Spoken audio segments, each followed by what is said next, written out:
आज की वीडियो में हम बात करेंगे कि पीएमएस इन्वेस्टिंग क्या होती है। What is PMS investing. Start करते हैं। बेसिकली हम जानते हैं कि ईटीएफ्स और म्यूचुअल फंड्स इन्वेस्टिंग के बेस्ट ऑप्शन हैं और इसी बात को ध्यान में रखते हुए सेबी ने आम इन्वेस्टर्स के लिए बहुत सारे रूल बनाए हैं ताकि लोग जो है वो म्यूचुअल फंड्स और ईटीएफ्स में रिस्की इन्वेस्टमेंट स्ट्रेटजीज को फॉलो ना करें। But suppose we have lot of money and we want to invest in PMS. PMS पहले तो आप जान लो कि पीएमएस का फुल फॉर्म होता है पोर्टफोलियो मैनेजमेंट सर्विसेज। और ये जो पीएमएस हमारा है ये हमारे ईटीएफ्स और म्यूचुअल फंड से बहुत अलग है। बेसिकली पीएमएस में इन्वेस्ट करने के लिए भी बहुत से रूल्स हैं।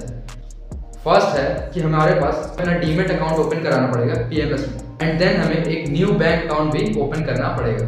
और मैं बता दूं आपको जो हमारे पैसे हैं वो पीएमएस में किसी कॉमन फंड में नहीं जाते, तो हमारे सारे पैसे जो हैं वो हमारे बैंक अकाउंट में ही आ जाते हैं पीएमएस। बेसिकली पीएमएस में पोर्टफोलियो मैनेजर एक होता है जो कि हमारे इन्वेस्टिंग को बाय और सेल करने के लिए गाइड करता है। बेसिकली मेरा मतलब ये है कि जो हमारे इन्वेस्टमेंट को मैनेज करता है और इससे हमारे मनी से बाय किए गए सारे शेयर्स हमारे डीमेट अकाउंट में ही रहते हैं और इसी वजह से हमारे पैसों से बाय किए हुए शेयर्स हमारे नाम पे रहते हैं डीमेट अकाउंट।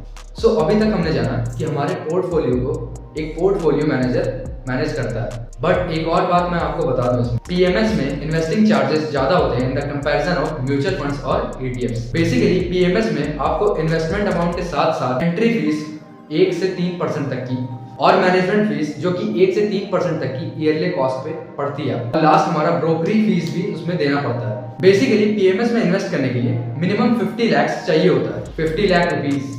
और ऐसा इसलिए क्योंकि पीएमएस में रिस्क बहुत हाई होता है in the comparison of mutual funds और ईटीएफ्स। बेसिकली पीएमएस हमारे 3 तरह के होते हैं। फर्स्ट हमारा डिस्क्रिशनरी पीएमएस जिसमें कि हमारा पोर्टफोलियो मैनेजर सारी चीजें अपने हिसाब से मैनेज करता है, यहाँ तक कि बाय और सेलिंग भी शेयर्स की। और सेकंड हमारा नॉन डिस्क्रिशनरी पीएमएस जो कि लगभग इसका उल्टा है, जिसमें कि वो सारी चीजें पूछता है बट जो हमारे शेयर्स की बाय और सेलिंग है वो पोर्टफोलियो मैनेजर ही मैनेज करता है। थर्ड है हमारा एडवाइजरी पीएमएस जिसमें कि पोर्टफोलियो मैनेजर स्टॉक को बाय और सेल करने की एडवाइस देता है। बेसिकली स्टॉक मार्केट में इन्वेस्ट करने का दोनों ही तरीका सही है, डायरेक्ट और इनडायरेक्ट दोनों ही तरीका सही है।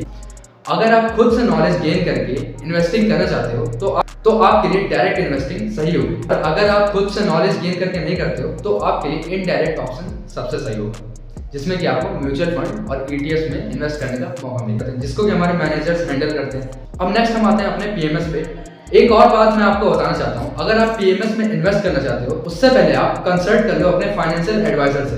Consult with your financial advisor before investing in PMS. That's it. यही तक था हमारा वीडियो अगर अच्छा लगा तो लाइक कर देना, कमेंट कर देना, शेयर कर देना। तब तक के लिए बाय बाय।